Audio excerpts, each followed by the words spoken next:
ansiedades o trastornos del sueño. Este es el libro de la clasificación internacional y podemos empezar por decir que prácticamente tenemos 6 grandes ramas en los trastornos del sueño. Uno son los insomnios, 2 todos los trastornos respiratorios inducidos por el sueño, trastornos de somnolencia diurna excesiva de origen central, trastornos del ritmo circadiano, parasomnias y trastornos del movimiento. Seguimos. Vamos a hablar sobre el insomnio. Insomnio crónico es aquel insomnio que ha tardado más de 2 meses en resolver. Tenemos el insomnio de corto plazo, que es el insomnio que más frecuentemente vemos, pero desgraciadamente el paciente no consulta. No consulta en el momento en que está con el insomnio transitorio o agudo. Entonces, cuando nos llega el paciente, ya desgraciadamente se ha convertido en un trastorno crónico o ya ha iniciado el uso de medicamentos que le indicó la vecina, que le indicó la mamá, y la mayoría son benzodiazepinas. Entonces, es muy difícil luego retirarle ese tipo de fármacos a los pacientes que ya están acostumbrados a usarlos. Por otro lado, tenemos también otros tipos de insomnio, como por ejemplo el insomnio de adaptación, situaciones, crisis emocionales en los cuales nuestros mecanismos endógenos no son lo suficiente para resolver la situación y la ansiedad hace que a nosotros se nos perpetúe el trastorno del insomnio. Pero también hay 2 cosas que para mí tal vez son lo más importante del día de hoy. Uno es, si yo tengo un paciente que se acuesta a las 7 de la noche, pero que su reloj biológico le va a marcar dormirse a las 10, el paciente va a llegar diciéndole a usted que tarda 3 horas en dormirse. ¿Ese es un insomnio o no es un insomnio? ¿Qué creen ustedes? Podría ser, pero en la mayoría de los casos eso se llama un tiempo aumentado en cama. O sea, el paciente se va a dormir antes de lo debido y quiere dormirse antes de lo debido y su reloj biológico le marca otra cosa. Entonces, eso hace que los pacientes muchas veces confundan que tienen insomnio de inicio, o sea, dificultad para conciliar el sueño. Por otro lado, tenemos que tener claro que hay pacientes que no duermen 8 horas, hay pacientes que son dormidores cortos, que van a ocupar 6 horas y van a amanecer bien o van a sentirse bien. Entonces, a veces el paciente llega y te dice, es que mi vecino duerme 8 horas y yo quiero dormir eso, o mi vecino no se despierta toda la noche y yo quiero dormir así. El sueño de cada quien es algo individual. Tenemos un factor comparativo general, pero sin embargo, yo no puedo comparar mi sueño con cómo duermen los demás, porque ahí empiezan los problemas. Entonces, hay dormidores breves o cortos y eso también hay que aprender a identificarlo. Y lo otro es que podemos perfectamente tender a acostarnos más tarde por trastornos del ritmo circadiano que vamos a ver ahorita.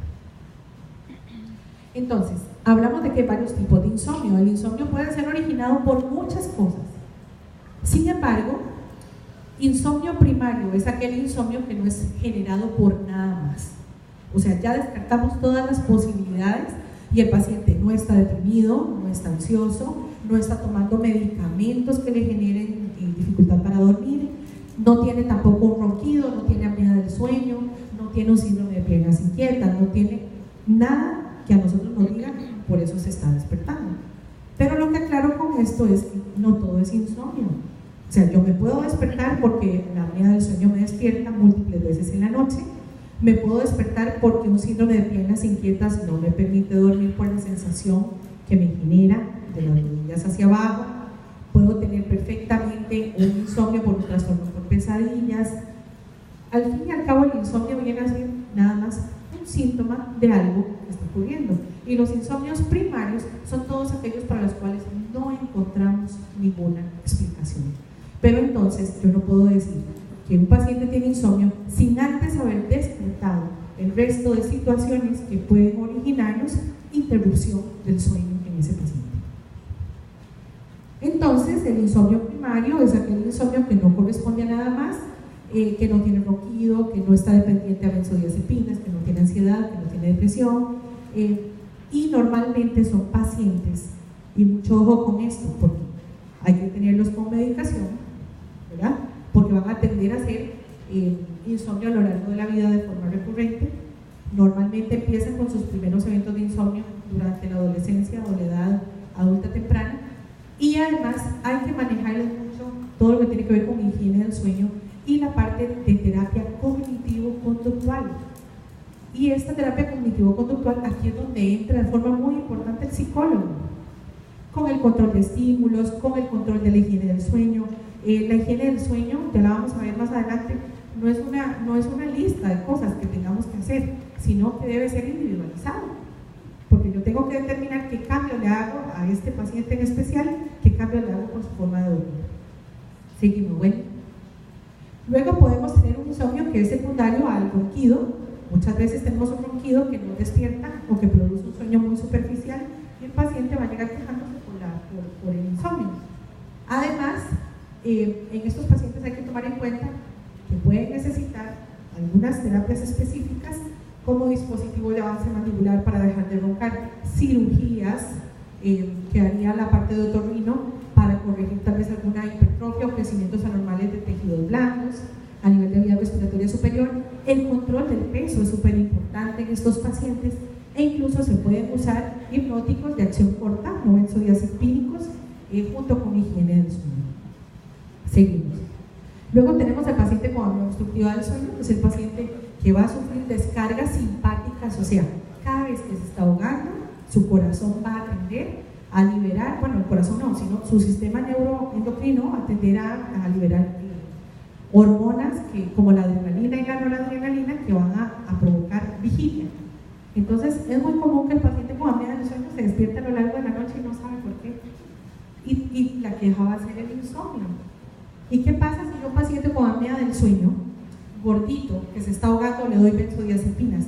Lo voy a deprimir más. Voy a hacer que su vía respiratoria esté todavía más relajada y va a ser más apnea, va a ser más hipoxemia, se va a desaturar más. Entonces, mucho cuidado con ese tipo de pacientes. Seguimos, Wendy. Pacientes con síndrome de piernas inquietas o con trastornos neurológicos, sensitivos o motores a lo largo del sueño, pues obviamente vamos a tener de sensaciones justo antes de dormir que va a ser predominantemente de la rodilla hacia el caudal o hacia los pies, una sensación que el paciente no describe de forma, digamos que no hay un consenso de cuál es la sensación. Hay pacientes que sienten parestesias, otros dolor, otros un dolor como tipo reumático que simplemente va a provocar dificultad para la conciliación del sueño. Eso desde el punto de vista sensitivo. Sin embargo, puede tener el síndrome de piernas inquietas un componente motor a lo largo de la noche también, que se va a dar en un 30% de los pacientes, en los cuales se van a originar movimientos periódicos de las extremidades, y estos movimientos periódicos de las extremidades van a originar microdespertares o alertamientos o tendencia a lo que nosotros llamamos el hiperarousal, que es estar en un estado de hiperalertamiento. Entonces el paciente no logra ingresar a fases profundas de sueño, por lo tanto se despierta más fácil. El diagnóstico de estos pacientes también es con polisomnografía. Y por último, hablamos de pacientes que son dependientes a benzodiazepinas, y esto es frecuentísimo. Lo que antes me hacía dormir, ya no me hace dormir. La clonazepam, la diazepam, que antes me hacía dormir, ya ahora cada vez me despierto más veces en la noche, y eso es lo que origina ese tipo de medicamentos. ¿Por qué? Porque al principio van a disminuir la latencia sueño, o sea, el tiempo que yo me quedo dormido, van a mejorar el tiempo total de sueño, van a mejorar la continuidad del sueño. Sin embargo, me secuestran la etapa N3. Por lo tanto, el paciente duerme en N1, N2 y REM, N1, N2 y REM. Entonces el paciente se queja de que el sueño es totalmente superficial. Oyen que el vecino abre el portón, oyen absolutamente todo, y sin embargo lo que está provocando ya estos cambios a nivel de la arquitectura del sueño es el uso crónico de benzodiazepinas. Entonces aquí la cuestión no es solo que yo quito la benzodiazepina por la adicción o la dependencia, digamos que eso es secundario. ¿Por qué? Porque si un paciente al final está teniendo calidad de vida y calidad de sueño con una benzodiazepina, se la dejo. Sin embargo, esto no es lo que ocurre. El paciente deja de dormir secundario a la benzodiazepina, y es ahí donde tenemos que rehabilitar el sueño y separarlo de las benzodiazepinas. Entonces tenemos que pensar muy bien cuándo le indicamos a un paciente una benzodiazepina porque no puede dormir. En primer lugar, no sabemos si se está despertando por un trastorno respiratorio, no sabemos si tiene un trastorno neurológico del sueño y que genera movimientos, no sabemos si lo que tiene es un trastorno del comportamiento del sueño. Entonces no podemos darle a todo insomnio benzodiazepinas sin saber qué es el trastorno del sueño que el paciente tiene. Ok, los famosos trastornos respiratorios del sueño. No todo es apnea obstructiva. La gente cree que todo es apnea obstructiva. Tenemos pacientes con síndrome de apnea central del sueño, tenemos pacientes con síndrome de hipoventilación por obesidad, tenemos pacientes con hipoxemia, tenemos pacientes con síndrome de traslape, que es EPOC más algún trastorno obstructivo del sueño. Entonces hay que tener mucho cuidado con esto también. ¿Y por qué? Porque no todo paciente ocupa un CPAP, no todo paciente ocupa un BiPAP. Y aquí es una cuestión, hoy se lo mencionaba el doctor en una información que le mandé. Aquí el asunto no es que yo sepa apretar un botón, yo sé apretar un botón, lo importante es saber cuál botón apretar, ¿verdad?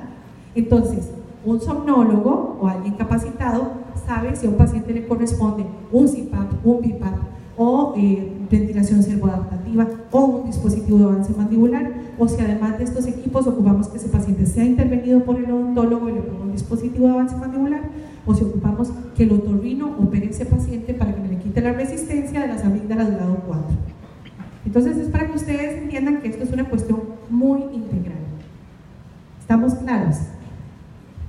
Ok, por otro lado, hay unas variantes que se consideran normales. Hay ronquido primario, el ronquido que no produce alteraciones respiratorias del sueño, que no produce despertares, que no produce tampoco resistencia aumentada a la vía aérea superior, que no me desatura los niveles de oxígeno. Y tenemos la catatrenia, que es el ronquido expiratorio, que es el paciente que cuando está durmiendo hace un quejido al final de la expiración, como ¿verdad? Entonces a veces la gente le dice, bueno, mi mamá no ronca, pero hace un ruidito al final que es como un quejidito. Esa es la famosa catatrenia. La catatrenia en realidad no traduce patología, pero produce mucho alertamiento. O sea, podemos sentirnos súper cansados solo por tener catatrenia, o podemos sentirnos súper cansados por roncar toda la noche aunque no tengamos apnea obstructiva del sueño. La apnea central del sueño no necesariamente se va a tratar igual que la apnea obstructiva. Entonces, por eso es que es importante saber cuál estudio de sueño le indica a un paciente, y eso lo vamos a ver más adelante, porque en realidad hay muchos estudios de sueño simplificados que se hacen ahora, que los hace cualquiera, hasta las empresas que venden CPAPs tienden a hacer ahora estudios de sueño, pero no saben ni siquiera cuál estudio de sueño hay que enviarle a ese paciente, que ocupamos descartarle, ocupamos ver actividad cerebral, ocupo ver cómo está la arquitectura del sueño, ocupo ver si tiene apnea central o obstructiva. Es un paciente que tiene insuficiencia cardíaca que va a tender más probablemente a tener una respiración de Cheyne-Stokes a lo largo de la noche. Entonces, es ahí donde nosotros tenemos que saber cuál estudio de sueño tenemos que mandarle al paciente, y esa expertise no la tiene cualquiera. Seguimos. Todos los trastornos del sueño por hipersomnia diurna excesiva, o sea, somnolencia. Lo más típico, y aunque ustedes no me lo crean, tenemos a los pacientes que sencillamente tienen un tiempo total de sueño corto. Eso se llama un síndrome de sueño insuficiente. ¿Cuál es la causa más frecuente de que tengamos sueño al día siguiente? No haber dormido bien, ¿cierto? Entonces, no hablamos solo de cantidad de horas, hablamos de calidad de sueño también. Todo lo que tiene que ver con somnolencia diurna excesiva, hablamos de narcolepsias tipo 1 y tipo 2. Antes solo había narcolepsia. Es más, para algunos neurólogos todavía solo existe narcolepsia, y la narcolepsia siempre tiene que estar acompañada de cataplegia, y eso no es así. Cataplegia, para los que no son médicos acá, la cataplegia es, primero, la narcolepsia es una patología en la cual el paciente tiene una alteración en los niveles de hipocretina orexina a nivel cerebral y va a tender a tener apagonazos, o sea, está en vigilia y entra en sueño sin quererlo, de forma involuntaria, y no puede manejarlo. No es lo mismo que estar ahí y tender a sentir somnolencia porque estoy cansado de oír la charla, porque lo puedo manejar. En el narcoléptico esto no es manejable, el paciente se desconecta. Y la cataplegia es que, como el paciente narcoléptico entra directo al sueño REM lo caracteriza algo muy importante, y es la pérdida del tono muscular. Entonces el catapléjico cae, pierde el tono muscular y cae, o a veces no cae completamente todo su cuerpo, pero cae en la mandíbula o cae el cuello, ¿verdad? Y esto puede durar minutos o segundos, y luego el paciente se despierta como que si nada hubiera pasado y sigue hablando y todo con las personas con las que estaba dialogando previo a que ocurriera el evento. Entonces, la narcolepsia tipo 1 es la narcolepsia que tiene cataplegia y que es súper fácil de diagnosticar, pero la narcolepsia tipo 2 no tiene cataplegia. Entonces, es ahí donde tenemos que hacer estudios de sueño con polisomnografía y test de latencia múltiple al día siguiente para para poder ayudarnos a hacer el diagnóstico, ya que lo lógico sería poder medir los niveles de orexina y hipocretina a nivel de líquido cefalorraquídeo, pero nosotros no tenemos eso, o sea, no tenemos esa posibilidad en Latinoamérica y ni siquiera en Norteamérica se puede hacer ahorita la cuantificación. Entonces esto sería lo más fácil, pero no contamos con ello, entonces momentáneamente tenemos que hacer uso de los criterios diagnósticos y de los estudios de sueño.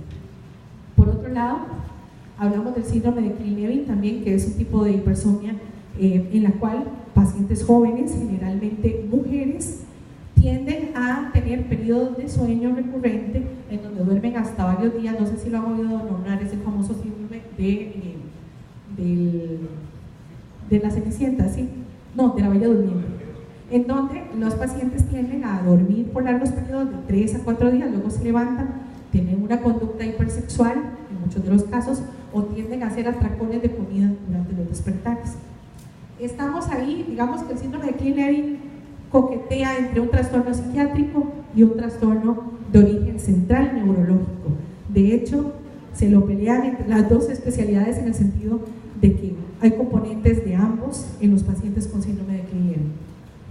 Luego podemos tener somnolencia diurna excesiva generado por sustancias, o sea, pacientes, siempre tenemos que ver qué toma el paciente, qué está tomando, qué ingiere, qué medicamentos naturales o prescritos por el médico está tomando, en qué horario se los toma, para saber si eso nos puede estar originando a nosotros somnolencia durante el día. Recordar también que hay patologías como los trastornos afectivos bipolares, la depresión y la ansiedad, que muchas veces pueden perfectamente tener somnolencia diurna excesiva como una manifestación cardinal de su enfermedad de fondo. Y lo que les decía, el síndrome de sueño insuficiente, y tener en cuenta algo, tenemos que preguntarle al paciente cuánto ha dormido toda la vida. Si es un paciente que siempre ha dormido 9 horas y hace 4 meses tomó un trabajo en el cual solo puede dormir 4, está haciendo una restricción de menos 4 horas de sueño por noche. Entonces tenemos que tomar en cuenta que hay gente que duerme más de lo normal también y que requiere más de esa cantidad de horas para recuperarse, y eso es lo que llamamos dormidores prolongados. Como punto número 4, los trastornos del ritmo circadiano son patologías en las cuales hacemos alteraciones de forma voluntaria o involuntaria de los horarios de sueño. Entonces, por ejemplo, vamos a explicarlo con ejemplos para que sea más fácil. Tengo un paciente que está estudiando en la universidad la carrera de medicina, entonces se está durmiendo todos los días a las 2 de la mañana, ya luego a las 2 de la mañana no se puede dormir, al siguiente mes empieza a dormirse a las 3, al siguiente mes a las 4, pero todos los días puede recuperar sueño. Eso significa que se acuesta a las 2 de la mañana, pero se levanta a las 10, el siguiente mes se acuesta a las 3 y se levanta a las 11 de la mañana. Entonces vean cómo el hecho de recuperar yo sueño al día siguiente hace que mi reloj se vaya corriendo, al punto tal que tenemos pacientes que ya tienen prácticamente el reloj totalmente corrido, duermen todo el día y están en vigilia completa durante la noche. Eso hablamos de fase retrasada del sueño, o sea, retraso mi hora de sueño, retraso mi hora de despertar. Lo contrario ocurre con la fase adelantada del sueño. El típico adulto mayor que yo acuesto a las 6 de la tarde, ¿verdad? Que es muy común actualmente porque el cuidador no lo quiere cuidar, porque que perece, que se ve más rápido, entonces a las 11 de la noche están despiertos. ¿Por qué? Porque el adulto mayor va a ocupar menos horas de sueño. Eso significa que las 5 o 6 horas que va a dormir a las 11 o 12 de la noche ya las ha cumplido. Entonces eso se llama adelantar la fase de sueño. Adelanto el sueño y adelanto también la hora de mi despertar.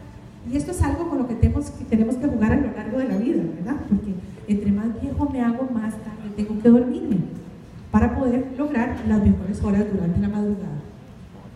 Tenemos pacientes también que tienen una alteración completa, que nunca tienen un horario de sueño regular, lo afectan de forma involuntaria periódicamente.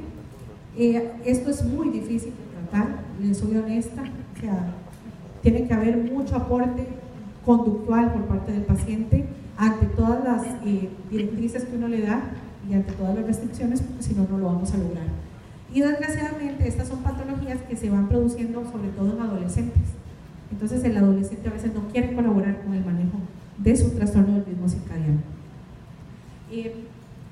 También tomar en cuenta que sencillamente yo puedo venir marcado genéticamente para ser un búho o una alondra. Y hablamos de búhos y alondras porque podemos perfectamente ser de los que somos muy funcionales en el día, que más bien nuestra actividad de mayor creatividad y todo es en las horas de la noche. Entonces son personas que van a tender a acostarse más tarde que los demás y también no les va a gustar necesariamente tomar trabajos que son de despertarse muy temprano en la mañana, y esto hay que respetarlo.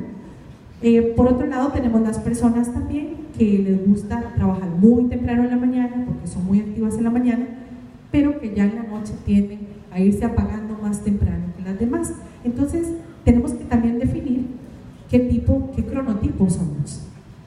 El 50% somos intermedios, o sea, que andamos ahí entre búhos y alondras, y a los cuales se les llama colibríes, por cierto.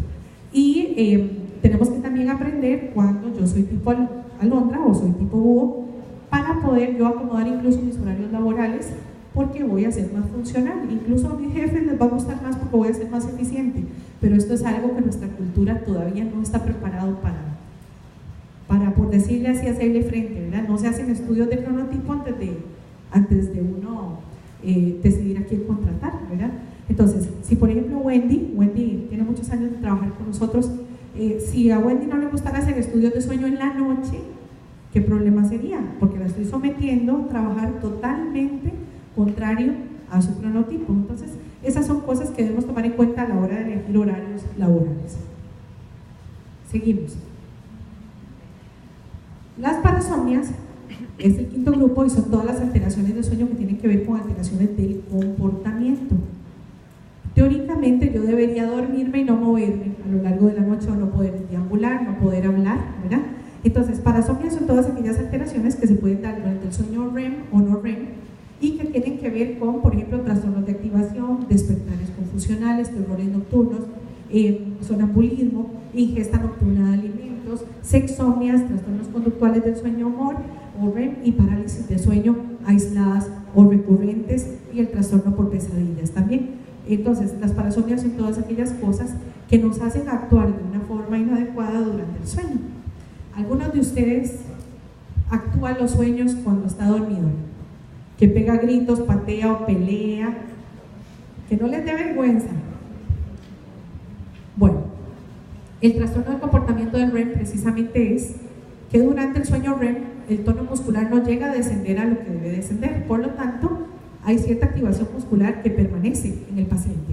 Entonces, cuando viene la ensoñación, y ojalá una ensoñación muy vívida, el paciente logra de forma involuntaria activar la parte muscular y ejecutar el movimiento. Esto es una alteración.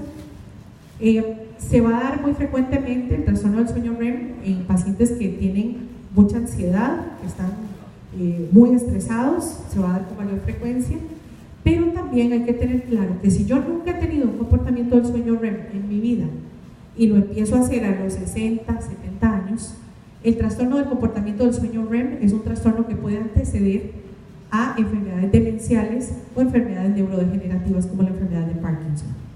Entonces, si tenemos un paciente que nunca ha hecho esto y empieza a quejarse de esto, tenemos que valorar esta posibilidad, aunque en un gran número no vamos a encontrar en el momento lo que lo está generando, porque hablamos de que incluso puede anteceder 10 años como promedio el inicio de la enfermedad neurodegenerativa.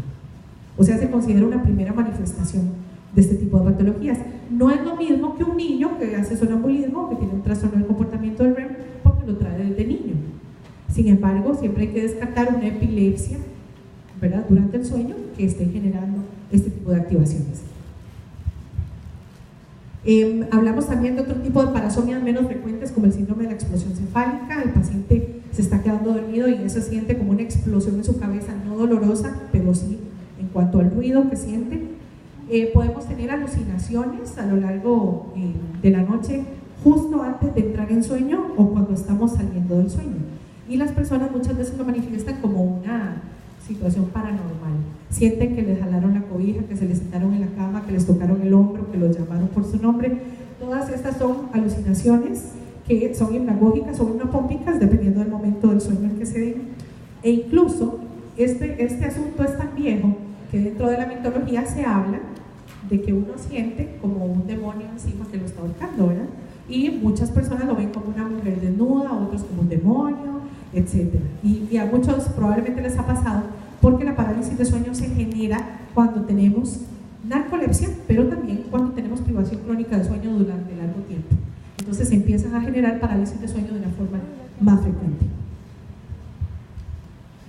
Trastornos del movimiento, montones, ¿verdad? Hablamos de movimientos periódicos de las extremidades, hablamos de calambres nocturnos, mioclonus nocturno benigno de la infancia, mioclonus propiospinal al inicio del sueño, hablamos de trastornos del movimiento generados por condiciones médicas o por sustancias que tomamos durante el día. Entonces, para que ustedes, esto lo traigo porque sencillamente es tanto lo que tenemos que valorar en un paciente y definir, para que ustedes vean la cantidad de diagnósticos que salen de la clasificación internacional de trastornos del sueño. Seguimos. Ok, otros trastornos del sueño, así importantes, el insomnio fatal familiar, y hay personas que leen sobre eso y llegan súper angustiadas a la consulta. El insomnio fatal familiar es un insomnio que inicia a muy corta edad y se va haciendo cada vez más severo a lo largo de los meses hasta que el paciente fallece. Pero les puedo decir que yo nunca he visto ningún caso. O sea, está reportado en la literatura, pero la epilepsia relacionada con el sueño, en realidad el sueño, por el cambio de fases de N1 a N2, de N2 a N3, de N3 a REM, es una cama perfecta para que se generen epilepsia durante el sueño o se desencadenen. Y más aún si tenemos activaciones originadas por apnea obstructiva del sueño, o sea que hay enfermedades que generan un hiperarousal o mayor cantidad de alertamientos de lo normal o cambios de fase de sueño de forma abrupta generados por trastornos del sueño que pueden perfectamente desencadenarnos más epilepsia durante la noche. Hay cefaleas que son asociadas al sueño, dolores de cabeza, el laringoespasmo asociado al sueño, reflujo gastroesofágico asociado al sueño también, e isquemia miocárdica asociada al sueño. Ok, bueno, ya hablamos de la hipersomnia, ¿verdad? Prácticamente siempre descartar narcolepsia, movimientos periódicos de piernas, síndrome de piernas inquietas, apnea obstructiva del sueño, un síndrome de sueño insuficiente, resistencia aumentada de vía aérea superior, que nos genera gran cantidad de alertamientos y que nos producen somnolencia. Seguimos. Ok, aquí tenemos un ejemplo de una polisomnografía normal, en la cual vamos a tener actividad cerebral acá arriba, ahí se ve un poco sucio, pero es porque estamos en N3 de sueño. Los azules van a ser movimientos oculares rápidos o movimientos oculares en general. Esta línea roja es el electromiograma de mentón, esta que vemos acá. Ronquido, luego tenemos esfuerzo respiratorio, donde vemos la ventilación, la inhalación y la exhalación. Esto que observamos aquí es solo ronquido, en este caso. Y podemos tener los otros canales que tienen que ver con los niveles de saturación, frecuencia cardíaca. Esto lo traigo para que ustedes vean qué es lo que vemos en una polisomnografía, y son una serie de canales, más de 16 canales los que se observan en una polisomnografía versus 3 o 4 que se ven en los estudios ambulatorios de sueño. Ok, aquí podemos ver algo muy interesante y es, vean cómo la oscilación de lo que es la conformación de la respiración, cómo este paciente hace eventos en los cuales se ve una disminución acá de forma intermitente del volumen respiratorio. Hay ronquido de por medio, pero lo más importante que quiero que vean es estas activaciones que se ven aquí, de forma, por decir así, periódica, intermitente. Esto se llama un patrón alternante cíclico. Entonces, observamos como un paciente secundario a las apneas hace alertamientos constantes que me cambian el electroencefalograma de base de ese paciente. Entonces, este paciente con esta cantidad de cambios es más posible que haga activaciones o actividad epileptógena a lo largo de la noche. ¿Por qué? Porque estoy generando una descompensación o un equilibrio de su actividad cerebral normal.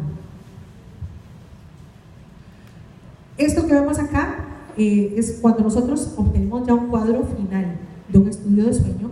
En este caso teníamos un paciente que estaba con un sueño muy fragmentado, tenía gran cantidad de episodios de taquicardia, gran cantidad de apneas, de desaturación, y posteriormente le ponemos la presión positiva no invasiva o el CPAP y vemos cómo cambia todo absolutamente. Pero eso lo vamos a ver más a fondo después. Bueno, muy importante, escala de somnolencia de Epworth, es la que utilizamos con mayor frecuencia para valorar el estado de alerta de los pacientes. son una serie de preguntas que les hacemos para saber exactamente qué nivel de somnolencia tiene el paciente durante el día. Esto nos ayuda a nosotros a saber qué tan adecuada es la calidad de sueño a lo largo de la noche. El síndrome de apnea obstructiva del sueño, que es una de las patologías que con mayor frecuencia vemos. En sueño vemos dos patologías muy frecuentemente: apnea obstructiva del sueño e insomnio.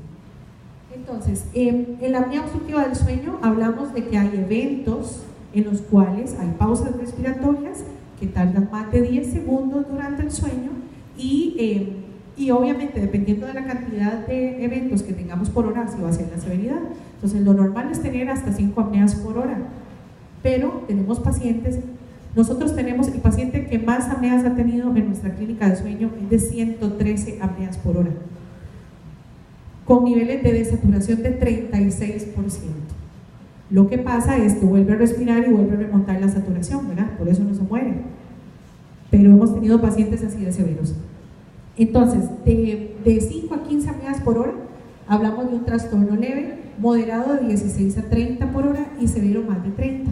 Sin embargo, esta es una cuestión, se ha tendido a pensar que el paciente que se le debe poner CPAP es el paciente moderado, y no necesariamente. Si yo tengo un paciente con pocas apneas, pero es un paciente que ya tiene 3 stents coronarios, que además tiene un AVC previo, que ha tenido 3 infartos, es un paciente que yo, aunque tenga una apnea leve, tengo que tratarlo por obligación, porque tengo que reducirle cualquier riesgo cardiovascular que tenga.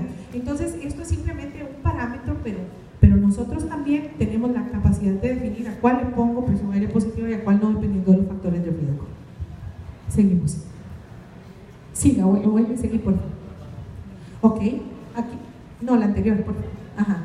Aquí podemos ver cómo en un paciente con apnea moderada o severa siempre tendemos a poner presión positiva no invasiva, y en pacientes con apnea leve generalmente vamos a tratar de ponerles dispositivo de avance mandibular, mandarlos a operar primero, pero no es mandar a operar lo que sea, sino que tenemos que ver que tenga una desviación del tabique nasal, que tenga una hipertrofia de cornetes, que tenga poliposis nasal, que tenga un paladar blando que tiende a ser muy elongado, una campanilla o una úvula muy elongada. Entonces, esos son los pacientes en los cuales observamos qué tan posible es la parte quirúrgica. Y lo otro es que pacientes que tienen índices de masa corporal de más de 30%, la cirugía normalmente no nos va a resolver el ronquido o la apnea. Nos puede ayudar a disminuir la resistencia de la vía aérea superior, pero no la apnea obstructiva del sueño. Ok, tener en cuenta cuáles son los errores más grandes que la gente comete. Primero, el uso de dispositivos electrónicos, ¿verdad? Pero lo más importante, esa foto también no se ve muy clara ahí, pero es una fiesta. Eso se llama un jet lag social. Cuando nosotros nos vamos y hacemos un viaje a Europa, ese viaje transatlántico hace que nosotros lleguemos a Europa en otro horario, más de 8 horas. Eso hace que nosotros tengamos una dificultad al inicio para adaptar nuestro reloj biológico al horario que hay en esos países donde llegamos. Pero resulta que lo hacemos también de forma voluntaria. ¿Cuántos no nos vamos de fiesta? 3 veces a la semana, y 3 veces a la semana llegamos a las 2 de la mañana. Estamos haciendo un jet lag voluntario. Y eso hace que nosotros tengamos un retraso del sueño de forma importante y una privación crónica del sueño. Eso se llama jet lag social y es una nueva terminología en medicina del sueño que hasta hace 2 años no se utilizaba. Ok, entonces, ¿cuáles son las consecuencias de tener un sueño interrumpido? Primero, trastornos del estado de ánimo, problemas de atención y de concentración, sensación de fatiga, dolor físico y malestar, mayor alto riesgo de accidentes, de caídas, afectación en la calidad de vida, ausentismo laboral e incapacidades médicas, disminución en la productividad y pérdidas económicas importantes a nivel del país porque tenemos una disminución en la productividad. Ya casi vamos a terminar. Ok, esto lo vamos a saber más adelante. ¿Qué justifica la polisomnografía? En realidad, polisomnografía es el estudio completo de sueño, el gold standard de diagnóstico y de tratamiento. Y vamos a hablar de que todos aquellos trastornos respiratorios del sueño, pacientes con trastornos del movimiento, pacientes con trastornos de la conducta y sobre todo pacientes con fallas de tratamiento para el insomnio deben ser redirigidos a polisomnografía. Hay que tener en cuenta que los costos son altos y las listas de espera también tienden a ser elevadas y hay que tomar en cuenta la condición del paciente. ¿Qué? Medidas de higiene del sueño, que eso es lo que yo les digo a ustedes, que no es como, o sea, no a todos les podemos indicar lo mismo, pero básicamente cosas así muy puntuales. El ejercicio, nunca lo podemos realizar después de las 6 de la tarde. El ejercicio activa el sistema nervioso central, por lo tanto nos va a dificultar la conciliación del sueño. Hay que evitar las siestas diurnas de más de 20 minutos, porque las siestas diurnas nos van a secuestrar el tiempo de sueño nocturno y nos va a dificultar consolidar el sueño durante la noche. Hay que disminuir el consumo de estimulantes como la cafeína y como el tabaco, que van a tender a incrementarnos la vigilia durante la noche. Hay que reducir la ingesta de líquidos previo al sueño. Hay que evitar quedarnos en la cama si no tenemos sueño. Hay que tratar de que en el cuarto solo lleguemos a dormir y no hagamos otras cosas. Por otro lado, hay que identificar cuál es la manera en que más me gusta dormir. Debo retirar los relojes de la recámara. El hecho de yo saber a qué hora me estoy despertando y cuánto estoy durando despierto, eso va a incrementar mi angustia frente al tema del sueño y se va a convertir en mi centro de atención. Entonces, yo debo evitar siempre ver relojes. Por otro lado, en caso de vivir en una zona muy ruidosa e iluminada, debemos tratar de modificar estos aspectos, usar antifaces, usar taponcitos de oídos, etcétera, para tratar de mantener un sueño más adecuado. Y por otro lado, revisar el colchón. Es recomendable cambiar el colchón aproximadamente cada 5 años y no lo hacemos. Aproximadamente lo duramos, no sé, 10 años, 15 años. Y lo otro es, tenemos que recordar que el colchón es el inmueble en el que más pasamos, la cama es donde más pasamos, entonces debe ser una cama confortable. Entonces, el tema más aquí, parte de lo más importante, ¿a quién creen ustedes que le corresponde tratar a los pacientes con trastornos del sueño? Definitivamente no es a uno solo, es a un equipo integral de trabajo, pero tenemos que tomar en cuenta también que no solo la parte médica, el odontólogo también tiene que llegar a trabajar cuando se le indica a un paciente un dispositivo de avance mandibular. Sin embargo, en Costa Rica por lo menos, no sé aquí en El Salvador, hay odontólogos haciendo estudios de sueño y diagnosticando pacientes con apnea y poniéndoles CPAP. O sea, es gravísimo lo que estamos viviendo. Por otro lado, hay otros profesionales en la salud que no necesariamente son médicos o paramédicos o paraclínicos, sino que son simplemente los dueños o los representantes de una marca de CPAPs en el país. Entonces montan una clínica de sueño para diagnosticar pacientes y vender más equipos. Entonces estamos hablando de que aquí ya hay una cuestión ética de por medio también en el manejo de los pacientes. Entonces al final, ¿a quién le corresponde? Tiene que haber un director de orquesta, ¿verdad? Y ese director de orquesta no es necesariamente el que va a hacerlo todo, pero es el que conoce de forma integral los trastornos del sueño, el que tiene capacidad para dilucidar si el trastorno es un trastorno respiratorio, si es un trastorno psiquiátrico, el que tiene la capacidad de definir cuál es el mejor método diagnóstico, cuál es el mejor tratamiento. Y entonces, de ahí se dirige el paciente. Al otorrino se dirige, al neumólogo se dirige el paciente, al odontólogo, al psicólogo, etc. Entonces aquí la cuestión no es necesariamente que el somnólogo es el que más sabe, pero es el que tiene que tener la capacidad integral de resolver cualquier trastorno del sueño. Y eso es con lo que me quiero despedir. Entonces, conclusiones. La privación del sueño es el trastorno del sueño más frecuente actualmente y va a afectarnos todas nuestras funciones cognitivas y metabólicas, provocando mayor cantidad de riesgos y accidentes. La privación crónica del sueño también se demuestra en déficit neurocognitivos, que es tal vez lo más importante, y el problema es que vamos sufriendo una adaptación con el tiempo que ya al final ni siquiera sentimos que estamos privados de sueño. Y por otro lado, se incrementa el riesgo cardiovascular y cerebrovascular en los pacientes. Entonces ahora les pregunto, ¿cuántos de ustedes duermen menos de 6 horas al día? Hay un montón de manos levantadas. ¿Quiénes duermen 7? ¿Ok? ¿Cuánto debemos dormir? ¿Ok? ¿Cuánto debemos dormir? Dime cómo duermes y te diré cuánto vivirás. Esa es la realidad. Muchísimas gracias por la atención. No sé si todas, espero que no. Esta es una de las clínicas de sueño. Estamos en el hospital privado del país, del más grande del país, que es el Hospital Clínica Bíblica. Este es nuestro cuarto, uno de nuestros cuartos de sueño, y vean que normalmente no son cuartos hospitalarios normales, tratamos de que sean cuartos ambientados para que el paciente sienta que está llegando a dormir como en su casa. Este es el área de monitoreo, aquí es donde duerme el técnico y a través de una ventana y de cámara de video tiene la capacidad de visualizar al paciente durante la noche. Muchas gracias.